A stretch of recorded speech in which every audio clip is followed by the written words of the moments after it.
Rivière Massacre. Pourquoi porte-t-il ce nom? Je suis un enfant haïtien, victime injustement, des Dominicains, à cause de ma couleur de peau noire, et j'ai un message pour mes frères et sœurs haïtiens. Et après, vous allez comprendre pourquoi ces deux peuples ne seront jamais amis. Les Dominicains ont commis l'un des plus grands crimes de l'humanité, et jusqu'à aujourd'hui ce crime reste impuni.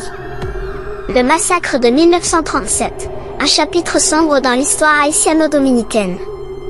Dans les années 1937, une tragédie sanglante a secoué la frontière entre Haïti et la République dominicaine. Ce massacre, connu sous le nom de El Corte, massacré de Parclay, a été orchestré par le dictateur dominicain Rafael Trujillo. Des milliers de Haïtiens et de Dominicains d'origine haïtienne ont été sauvagement assassinés sur ordre du régime de Trujillo, obsédé par l'idée de blanchir la population dominicaine, donc il ne voulait pas de personnes noires en République dominicaine, comme les Haïtiens, et il lança une campagne de nettoyage ethnique visant à éliminer les Haïtiens et les Dominicains d'origine haïtienne. À quelques jours de septembre 1937, des milliers de personnes furent violemment assassinées.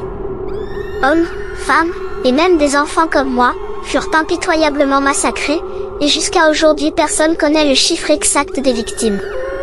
Ce génocide était enraciné dans la haine, le racisme et la xénophobie. Les Dominicains ont exploité des rivalités historiques et a déformé les conflits territoriaux pour justifier ce crime inimaginable.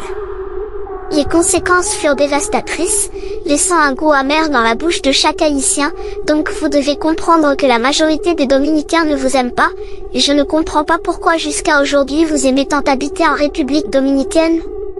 Se souvenir de cette tragédie est crucial et important pour les Haïtiens afin de comprendre qu'au lieu de chanter, il faudrait mieux d'embrasser l'éducation pour construire votre pays parce que personne ne le fera à votre place.